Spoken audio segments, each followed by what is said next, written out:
Miércoles 18 de marzo del 2020, muy buenos días, bienvenidos a su programa Contacto Directo. Revisemos quiénes son hoy nuestros invitados.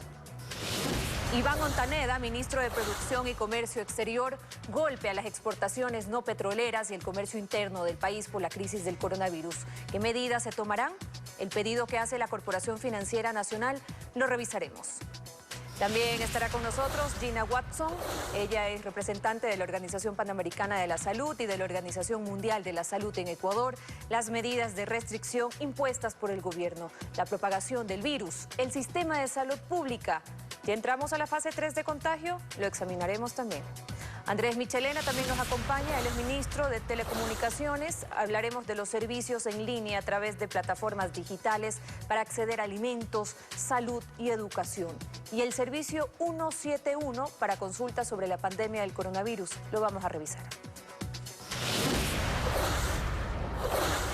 En menos de 24 horas casi se duplicaron los casos de coronavirus en el país. Según la Secretaría de Gestión de Riesgos, hay 111 pacientes confirmados. El cerco epidemiológico se incrementó a 471 personas y la enfermedad se extendió a 3 provincias más. Desde que fue detectado en el país el pasado 14 de febrero, el coronavirus se expande en el Ecuador. Según las últimas cifras oficiales entregadas la mañana de este martes, los contagios casi se han duplicado. De los 58 casos informados el lunes, la cifra llegó a los 111 este martes. Según la secretaria de Riesgos, Alexandra Ocles, este incremento era esperado. Y obviamente durante todos estos días seguiremos confirmando e incrementando seguramente casos, pero también va a ser importante hacer el seguimiento primero a las personas que van saliendo del cerco epidemiológico, que no tienen en este momento la enfermedad, y personas también que registran ya curación. De acuerdo al monitoreo del gobierno, Guayas registra el mayor número de contagiados, 81 personas, Los Ríos 10, Pichincha 8, Azuay 5. Aparece el primer caso en la provincia de Santa Elena. Manabí también tiene 1, Sucumbíos 1 más. También se registra el primer caso en Morona, Santiago, y 1 más en El Oro. Hasta ayer en Guayas estaban registrados 37 casos.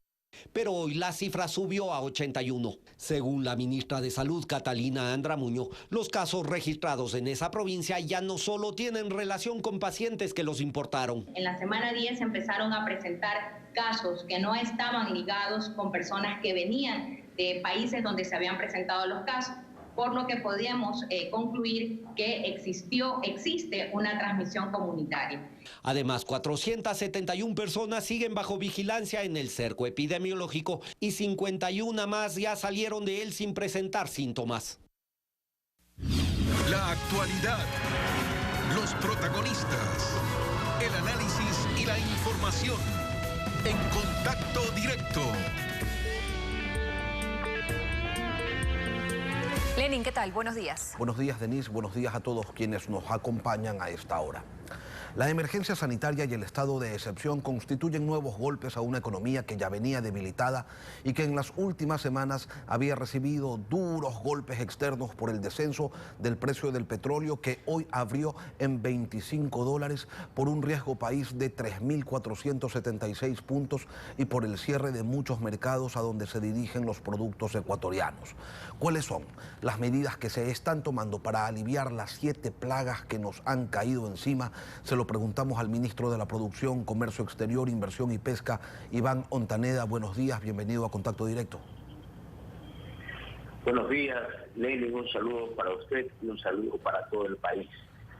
Mire, primeramente comunicarle al Ecuador que estamos unidos, el gobierno nacional, para enfrentar de manera responsable y decidida la situación y la problemática del coronavirus. Nuestra prioridad es la salud de los ecuatorianos. Sin salud no existe producción y sin producción no existe empleo. En ese sentido, nuestro presidente Lenín Moreno y el vicepresidente han asumido el liderazgo de esta situación emergente que atraviesan los ecuatorianos. Hemos establecido protocolos de bioseguridad, hemos establecido las medidas necesarias para garantizar primeramente la salud de los ecuatorianos y también la producción y la productividad. No ha sido fácil, estamos monitoreando permanentemente todos los equipos del gobierno nacional 24 horas para solucionar y solventar las diferentes problemáticas ocasionadas por esta crisis, por esta emergencia nacional. Los puertos están funcionando, los aeropuertos también para servicios de carga. Hay, sin embargo, restricciones de movilidad y las cosas no funcionan como antes. ¿Se tiene ya un cálculo, ministro, del monto de la afectación en la economía, de las pérdidas del sector productivo por esta situación? Mire, yo creo que primeramente quisiera dividir en dos partes si vamos a hablar de pérdidas. Las pérdidas que han tenido los sectores productivos, las cadenas de producción, los sectores de exportación y comerciales del Ecuador, previo a la situación de estado de emergencia del país, ya veníamos contemplándolos. Tenemos identificados algunos sectores importantes de la producción que han tenido una afectación directa, que han sido manifiestas, como el sector florícola en el campo, como el sector cacaotero, como el sector bananero, como el sector pitajallero del país. Esas afectaciones han sido asumidas y recogidas por parte del gobierno. Y ahora bien, tenemos las otras afectaciones producto de este estado de emergencia. Esta cuantificación todavía no la podemos decir de qué cantidad se trata, lo estamos monitoreando y en las próximas horas pensamos tener un número mucho más aterrizado para poder hablar de pérdidas económicas. Sin embargo, vale la pena resaltar los protocolos que desde el gobierno nacional hemos articulado de manera conjunta con los sectores productivos y nuestro presidente lo anunció de manera concreta. La idea ha sido limitar la movilidad humana. Insisto, primero está la salud de los ecuatorianos. Es una situación seria, es una situación apremiante y que en ese sentido lo estamos asumiendo. Queremos garantizar la salud de todos los ecuatorianos. Obviamente hemos puesto cadenas prioritarias que no se van a cerrar. El comercio internacional de importaciones y de exportaciones está asegurado. Sin embargo, lo venimos monitoreando para ver cómo influye el movimiento de estas cadenas. Debo resaltar el comportamiento de muchísimas industrias que de manera responsable y articulada con nosotros han decidido cerrar sus operaciones para parar también sus encadenamientos productivos. Lo que queremos es evitar un mayor contagio. Queremos limitar la movilidad humana. Están garantizados los servicios básicos. Está garantizada la movilidad para ecuatorianos, pero de manera responsable. Ministro, pero ayer su viceministro hablaba de entre 200 y 300 millones de dólares en pérdidas. ¿De dónde sacó esa cifra? Mire, estamos cuantificando. Yo creo que esa cifra viene arrastrándose de las pérdidas con los sectores anteriores. Sin embargo, las pérdidas de este estado de emergencia, de estos 2 días, todavía no podemos hablar de cifras. Sin embargo, si usted me permite, quisiera hacer un pedido a la ciudadanía y a todos los sectores productivos, remitirse a los códigos y a los protocolos de bioseguridad que están siendo emitidas por la entidad nacional del COE. A través del COE venimos sesionando permanentemente, monitoreando, y esas son las instrucciones que se deben seguir. Han habido ciertas problemáticas en el arranque de este estado de emergencia, del estado de toque de queda, pero lo importante es que los ecuatorianos entiendan, los ecuatorianos aporten y estamos recibiendo una buena señal de todo el país. El Ecuador entero se ha unido para enfrentar esta pandemia, para enfrentar esta situación. Ministro, ayer el presidente Moreno en la noche se refirió a nuevas medidas económicas para ayudar al sector productivo. Quienes tienen créditos con la banca pública tendrán un diferimiento de sus pagos. Ya se había anunciado antes también un diferimiento del pago del impuesto a la renta para exportadores y otros sectores más. Habló adicionalmente el primer mandatario de créditos de contingencia a largo plazo. ¿De cuánto y desde cuándo? Mire, usted arrancó el programa indicando la difícil situación económica que atraviesa el país. Esta situación del coronavirus ha afectado no solamente al Ecuador, sino también al mundo entero. Las economías mundiales han colapsado, las bolsas de valores han caído, los commodities se han ido al piso. Esto ha sido un huracán que ha atrapado a todos los países. Incluso los países grandes han tomado decisiones potentes para apuntalar su economía. de manera responsable. Nuestro presidente hizo anuncios importantes para apuntalar, para sostener aquellos sectores productivos, a los comercios, a todos los sectores que están afectados por esta problemática. Pero lo más importante, insisto, es el ciudadano de a pie, es la gente que no puede salir a trabajar. Y en ese sentido, el presidente también hizo anuncios importantes y estamos trabajando para los próximos días dar otro tipo de incentivos específicamente para esos sectores vulnerables. Entendemos que muchísimos ecuatorianos salen a buscar su pan, su día a día, para poder subsistir y sobrevivir. Ministro, debo entender que no tienen una cifra y que no saben desde cuándo entregarían esos créditos de largo plazo, ¿no? Miren, tenemos muchas actividades y muchas de las propuestas que ha hecho el gobierno ya están activadas de manera inmediata. En el tema de créditos, de microcréditos, de la banca pública, a través de la Corporación Financiera Nacional, hemos desarrollado productos para apuntalar de manera inmediata la iliquidez que ha generado en muchas cadenas de producción y los tenemos operando. Los servicios de todo el gobierno nacional están garantizados y quisiera indicarle a usted que a través de nuestra página de info@produccion.gov.es tenemos un canal abierto y expedito para atender y resolver muchísimas inquietudes que los ciudadanos tienen en temas de transportación de los salvoconductos que hemos emitido, y en ese sentido también me gustaría hacer un llamado a los GAT provinciales y cantonales. Han habido ciertas confusiones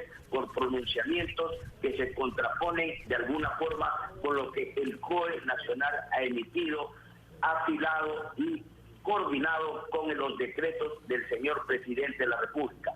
Necesitamos hoy, en este momento, hablar todos los ecuatorianos un mismo idioma, respetar los códigos y los protocolos que se han establecido de manera responsable y técnica a través de las diferentes mesas que el COE tiene activadas a nivel nacional. El presidente del directorio de la Corporación Financiera Nacional le envió a usted y a otros ministros un comunicado donde sugiere que se implementen las siguientes medidas. A los clientes del sistema financiero público que no se les impute un deterioro en sus calificaciones de riesgo y que el perfil crediticio de todos los clientes de la banca pública se congele en el estado que tenían al 29 de febrero. También pide autorización para que se puedan diferir, refinanciar, reestructurar todos los créditos, tanto en intereses como en capital. Esto de cierta manera ya se lo está aplicando. Y también les ha pedido que se implemente el mismo mecanismo que se utilizó en el 2016 cuando ocurrió el terremoto de Manabí en el tema de las previsiones. ¿Qué tan probable es que se aplique esto? Se va a aplicar.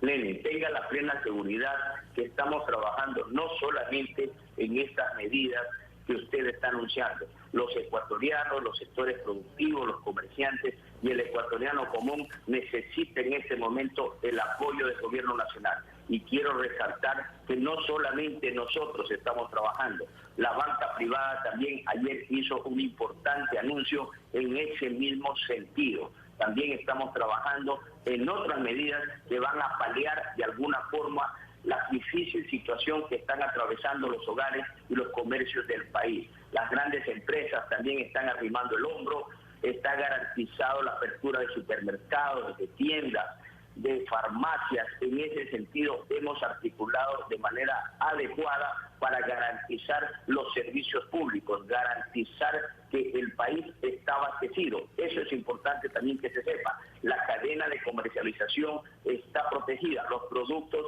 están llegando de manera adecuada a los mercados, a las tiendas y a los supermercados. Por lo tanto, los ecuatorianos deben tener la plena seguridad que tendrán los productos que necesitan de manera oportuna. ¿Pero cuánto tiempo prevén ustedes que se pueda soportar esto antes de entrar en una fase crítica para el sector productivo? El país no es solo la industria de alimentos, la industria de venta de medicamentos. Sí, hoy son los más importantes, pero dentro de 12 días habrá que pagar sueldos, ministro, y quien no produce, ¿cómo paga? Mire, justamente dentro de esa estructura también entra el tema laboral.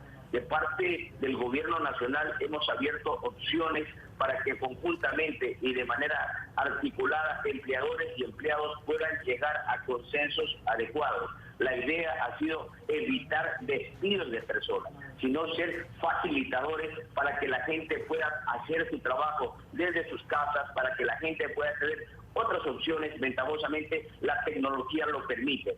Nosotros queremos evitar la movilidad humana y proteger la salud de los ecuatorianos. Y en ese sentido que tenga el Ecuador la plena seguridad que estamos tomando las medidas que se requieren. Por eso hablaba yo de un monitoreo permanente de la situación de salud, de la situación comercial, y en ese sentido vamos a tomar y seguiremos tomando las decisiones que se requieran. Inicialmente habíamos planteado de un periodo de 2 semanas para tener realmente un monitoreo de lo que el país necesita. El Ecuador debe estar tranquilo, nosotros estamos asumiendo nuestra responsabilidad como gobierno nacional en los diferentes sectores, en el sector de la salud, en el sector productivo, en el sector de transporte, y en ese sentido los sectores financieros están operando de manera normal. Agradezco nuevamente la colaboración que hemos recibido de muchísimos ecuatorianos.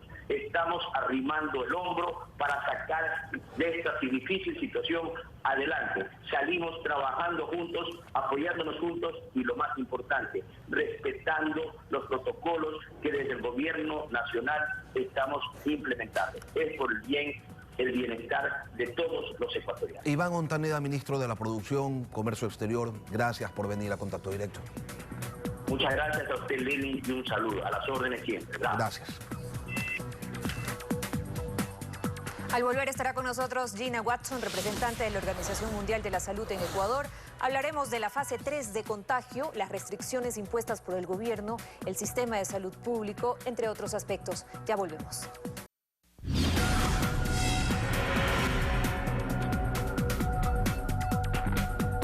Con corte a las 5 de la mañana, el gobierno nacional ha emitido el siguiente boletín. Mucha atención.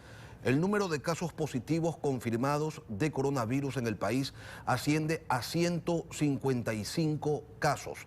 155 casos de coronavirus en el país. 235 casos con sospecha, 278 casos descartados, 2 personas fallecidas.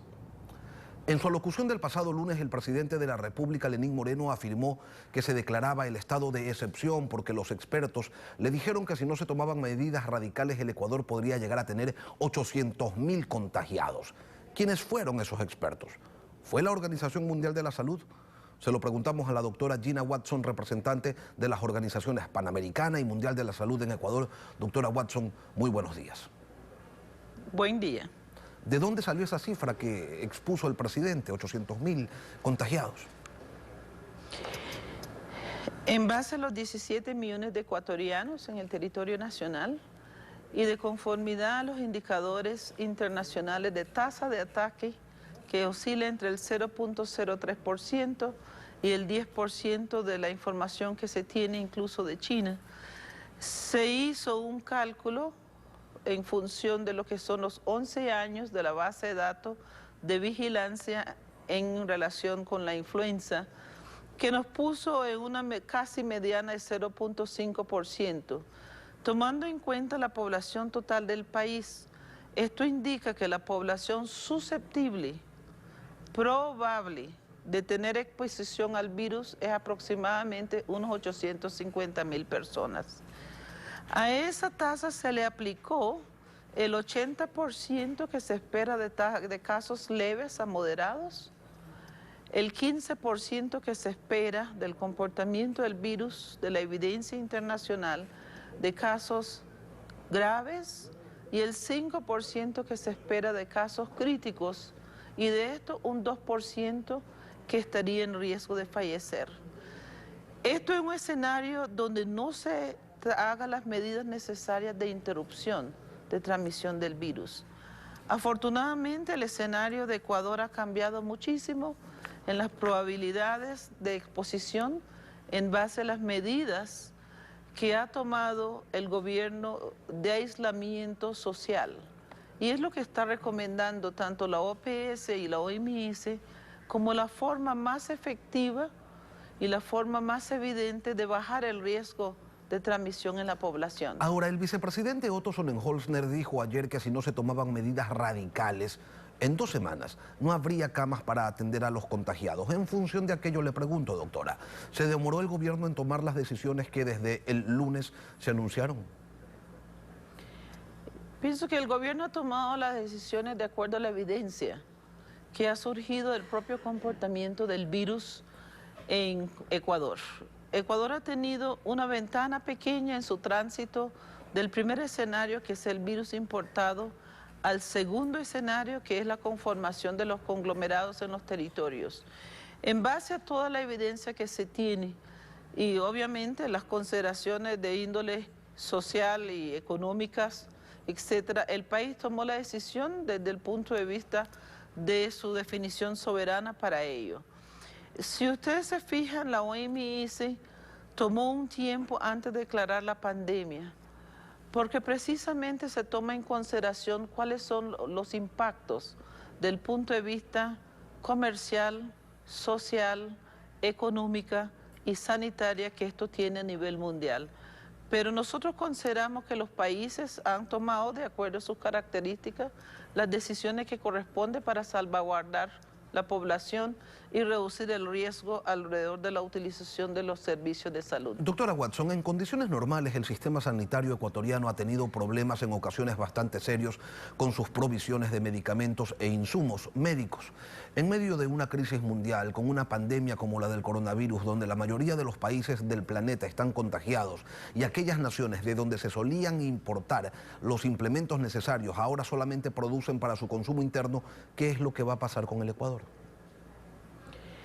Dentro de las medidas del llamado a la pandemia de la organización, ha estado también las negociaciones y los contactos a nivel mundial con los principales proveedores de insumos médicos, medios de protección física, para tratar de estimular una producción incrementada. Cada país se ha preparado de acuerdo a la capacidad que tiene y su capacidad interna, y entiendo que Ecuador ha tomado las medidas también de salvaguardar la disponibilidad. Hemos estado colaborando con el Ministerio de Salud, con el Ministerio de Finanzas y con las instituciones bancarias, de tal manera de que se han hecho las proyecciones de las necesidades a nivel de los servicios, redes hospitalarias sobre todo, para cautelar la capacidad de lo que se va a necesitar y que puedan iniciarse de inmediato, y entiendo que eso es lo que se va a hacer, la adquisición, las compras y la identificación de las posibilidades de poder abastecer adecuadamente los servicios. Porque Por así su como parte, existe... la organización... Porque así como Perdón. existe el riesgo de que si el número de contagios continúa con su crecimiento exponencial, el sistema de salud no esté en capacidad de responder adecuadamente porque no hay las suficientes camas, existe el riesgo, le pregunto, doctora, de quedarnos desabastecidos porque los países que producen estos insumos, estas medicinas que permiten afrontar esta crisis, tampoco están exportando porque dicen, hey, yo no sé qué es lo que va a pasar en mi territorio, prefiero tener un stock lo suficientemente amplio. Aquí es donde interviene el rol de la organización en tratar de hacer las coordinaciones necesarias, de que se base en un concepto de solidaridad y de respuesta entre los países. La organización misma ha promovido el concepto y la movilización de recursos de apoyo a nuestros países. Hemos provisto al país con los reactivos necesarios para el diagnóstico. También se han entregado medios de protección física para los hospitales, pero el país ya tenía una reserva estimada de aproximadamente unos 2 meses en este sentido, para poder garantizar los requerimientos iniciales en los servicios de salud. Ahora, ¿cuánto es el consumo? Va a depender obviamente del comportamiento de la epidemia, y esto depende de que la población acate la medida de quedarse en su casa y permite reducir el impacto del virus a nivel poblacional. ¿Cuáles son las secuelas de aquellas personas que han contraído el coronavirus? Algunas publicaciones señalan que hay una afectación pulmonar permanente. ¿Qué tan serio es esto? Este es un tema que aún está en estudio. Dentro de los casi 300 estudios clínicos que se están haciendo, todavía no hay una evidencia concluyente de que hay un daño permanente en el sistema respiratorio de la persona. Depende también de los antecedentes que tiene la persona. Si la persona tiene una historia de fumador y de tener un EPOC, que es una enfermedad pulmonar obstructiva crónica o un enfisema, obviamente la afectación será mayor en su caso, como pudiera suceder si tuviera una neumonía grave, crítica, en cualquier circunstancia. No tenemos, como les digo, una caracterización final al respecto, pero se supone, desde el punto de vista clínico, que puede haber afectaciones posteriores. La ministra de Salud dijo que es muy probable que estemos en fase 3, es decir, en una etapa de contagio comunitario. Pero decir muy probable es abrir una ventana para que esto no sea así. Según las organizaciones a las que usted representa y que son voz autorizada en temas de salud a nivel panamericano y mundial, ¿el Ecuador está o no en una fase 3? El análisis que se hace es a nivel del territorio. Hay más de 50 provincias en Ecuador que está produciendo y ha reportado casos positivos. 50 cantones. Sí, nos preocupa de manera particular la situación de Guayas, que está produciendo ahorita más del 70% de los casos a nivel nacional.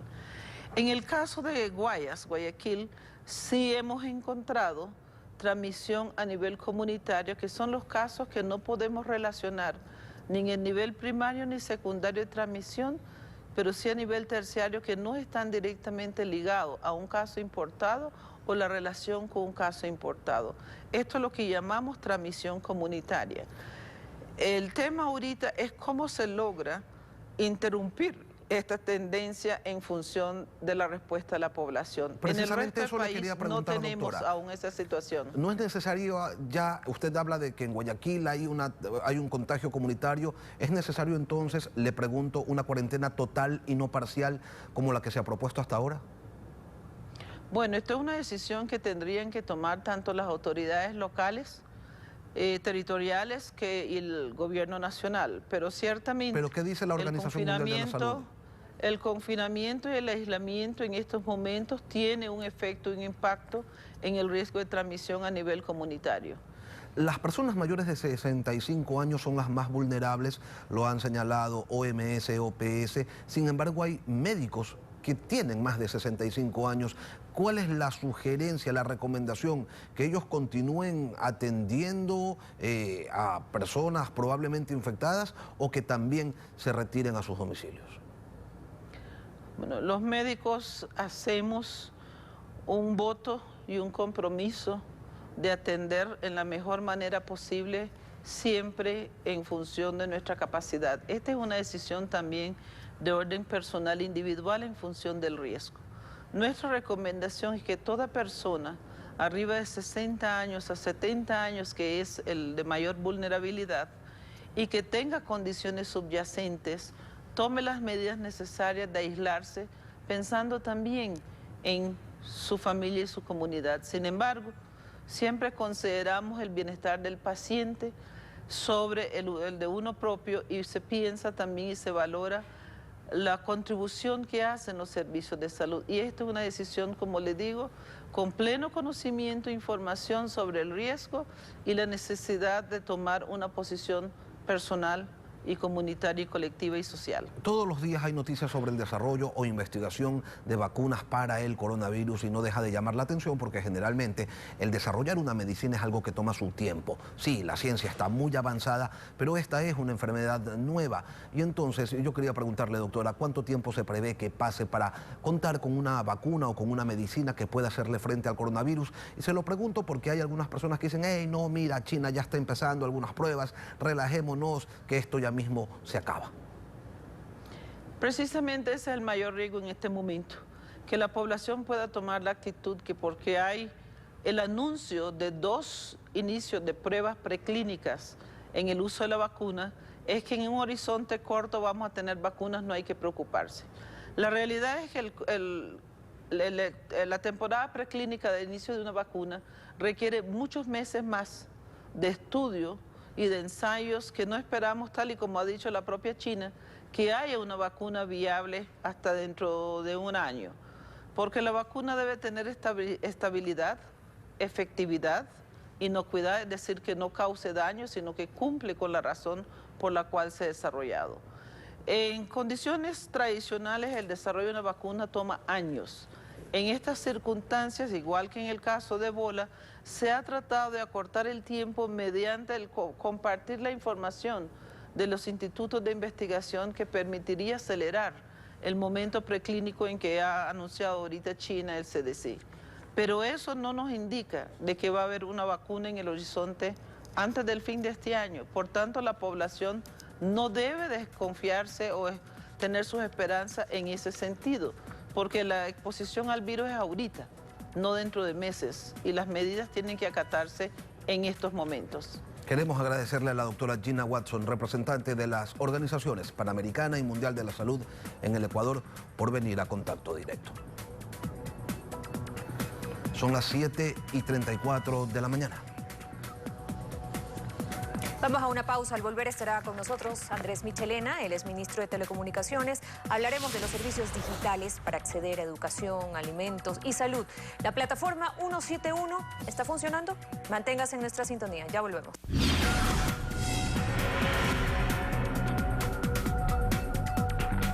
En medio de la crisis que ha generado la pandemia del coronavirus, el gobierno garantiza el acceso a alimentos, salud, educación y servicios en línea a través de plataformas digitales. ¿Cómo lo están haciendo? Se lo preguntamos a Andrés Michelena, ministro de Telecomunicaciones. Buenos días, bienvenido a Contacto Directo. Buenos días, Lenin, gracias por este espacio. Bueno, el día domingo tuvimos una reunión bastante importante con 50 proveedores, tanto de supermercados, farmacias, las operadoras, las 3 operadoras del país que están trabajando, las plataformas digitales que trabajan en el país y adicionalmente las directrices que tenemos con todos los que son plataformas que dan sostenimiento a este sistema. Hemos acordado hacer un trabajo conjunto, como usted puede ver en esta gráfica, Lenin. Tenemos casi todo el país cubierto con todas las operadoras que funcionan. Aquí tenemos Globo, Uber, Rappi, Tipi, que son varias empresas que están haciendo un trabajo importante en el país. El presidente nos ha asegurado 3 cosas: que logremos que los ecuatorianos tengan acceso a alimentos, que los ecuatorianos tengan acceso a medicinas y que los ecuatorianos tengan acceso a educación y salud. En educación virtual creo que es importante lo que hemos logrado, ver a jóvenes hoy que no detienen sus clases, que están haciendo clases virtuales. No podrán hacer todas las materias, sin duda, pero están haciendo las materias más importantes. Hemos activado una línea que es la 171. Hemos tenido 1 millón de contactos durante estos días de la emergencia. Estamos trabajando ya en telemedicina, 4.900 casos que han sido atendidos en telemedicina, que es la forma mejor de actuar en estas crisis. Lo están haciendo varios países del mundo y creo que ha sido importante esa reacción a nivel país. Ahora, ministro, no deja de tener un impacto bajo en relación a la población que tiene el Ecuador, y eso tiene distintos motivos. Por un lado, el precio de los dispositivos, por otro lado, el costo del Internet. Y sí, se han tomado medidas en ese sentido, arancelarias sobre todo, pero no son suficientes. Bueno, creo que son suficientes de acuerdo a la estrategia que nosotros hemos planteado. El presidente dio una disposición muy clara. Vamos a conectar al país con tecnología de alta velocidad y vamos a conectar al país con precios más bajos. Hemos tenido un crecimiento importante y significativo, Lenin, en conectividad. En noviembre el presidente lanzó la campaña de conectividad de Internet para todos. Hay 364 parroquias en el país que nunca tuvieron conectividad. De esas 369 parroquias, hoy se han conectado hasta hoy 105 parroquias. Es decir, hemos crecido en un 23% en conectividad. En 4G, anteriormente solo el 14% de ecuatorianos tenían acceso a 4G, que es la velocidad del Internet. Hoy más del 65% de ecuatorianos tienen acceso a 4G. ¿A qué precio, pueden ministro? navegar. Porque el Internet en las operadoras privadas es altísimo. Bueno, estamos trabajando en una estrategia de reducir los costos. Nosotros, y bajo la directriz del presidente, hemos puesto a consideración de todos los operadores, sobre todo los más pequeños. Vamos a trabajar para los más vulnerables, para los ecuatorianos que no tienen acceso ni siquiera a $1 para conectarse a través de Internet, y hemos logrado bajar las tarifas casi en un 60%. CNT antes vendía a $9 un megabyte. Hoy estamos vendiendo a $4 y hemos puesto eso a consideración de todos los proveedores de Internet fijo, que son más de 400 proveedores a nivel nacional. Ahora el Internet puede llegar a casa de los ecuatorianos no a costar $22, sino $9.50. Esta estrategia hemos estado trabajando felizmente. Todo lo que hoy está activado ha sido una disposición del presidente del trabajo de hace más de 8 meses. No podíamos antes soñar en un país que pueda hacer telemedicina, como está haciendo hoy Estados Unidos, como lo hace Europa, como lo está haciendo Italia. Creo que esto ha sido modelo y CEPAL escogió al Ecuador como un modelo hoy en esta crisis para que podamos impartir lo que estamos haciendo para América Latina. Ministro, el éxito de las plataformas digitales está en que sin necesidad de nada más que unos pocos clics se pueda acceder a bienes o servicios. Ustedes habilitaron el 171 apenas llegó el coronavirus al Ecuador y muchas personas han llamado, usted acaba de dar una cifra, 1 millón de ecuatorianos, pero resulta que los requerimientos no necesariamente son atendidos. Llama a alguien que dice que tuvo un contacto con una persona que dio positivo con coronavirus y que quisiera que le hagan una prueba, le responden que no se le ocurra ir a ningún centro de salud porque podría infectar a otras personas y que se quede en su casa, que no salga. Pueden tener muchas llamadas, sí, pero ¿cuántas atenciones satisfactorias? Es la pregunta. Bueno, como lo dije en el dato, Lenin, es importante y más bien a los ciudadanos que tengan esta herramienta. Primero, la mayoría de llamadas ha sido para recibir información.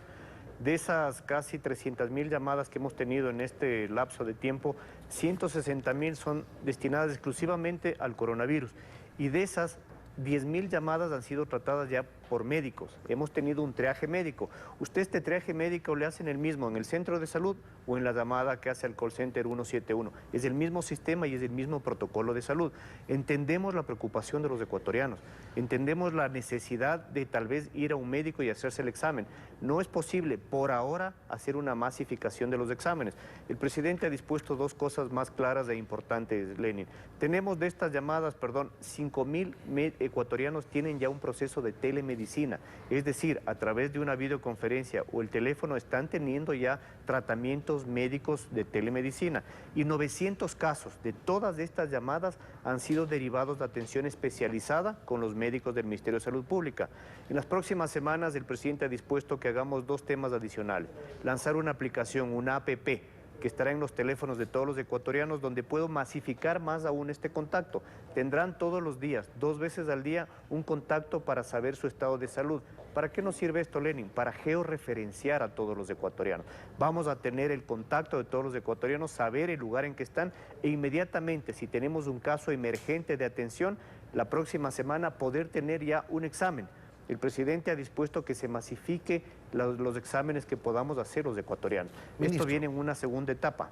Ministro, no son pocas las cosas que están quedando en suspenso a propósito de la crisis sanitaria, del estado de excepción, y se entiende. Pero, por ejemplo, el concurso de frecuencias de radio y televisión se amplió el plazo en 90 días. Se cambió al director de Arcotel argumentando que no había seguido directrices. ¿Cuáles son esos lineamientos que no siguió? Y una segunda pregunta, ¿va a coincidir el concurso con un periodo electoral? ¿Eso es conveniente?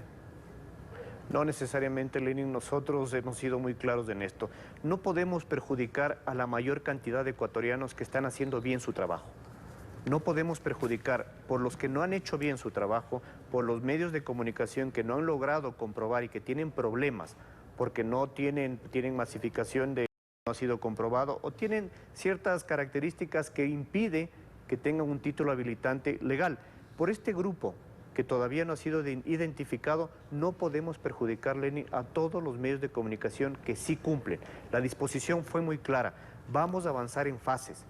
Vamos a entregar los títulos habilitantes a las personas, a los medios de comunicación que han cumplido por muchos años, como lo dijo el presidente, por más de muchos años han tenido experiencia y por eso tienen 30 puntos ahora, no en el concurso. Esos dictámenes han sido muy claros, lastimosamente no se cumplieron por parte del director de Arcotel, por eso se promovió la destitución, que yo mismo la hice, y hemos dado un plazo al nuevo director que en 90 días este concurso sea eficiente y sea entregado los títulos habilitantes a todos los medios que han cumplido. A los medios que no han cumplido, vamos sí, a ellos a hacer un examen especial, pero no por eso perjudiquemos a los que están cumpliendo la ley, Lenin. Andrés Michelena, ministro de Telecomunicaciones, gracias por venir a Contacto Directo. Muy amable, Lenin, gracias, buen día. Son las 7:46, nos pasamos un minuto, Denise. Estamos despidiendo así, Lenin, nos vemos mañana temprano en Contacto Directo. Será hasta entonces, que tengan todos un buen día, quédense en su casa.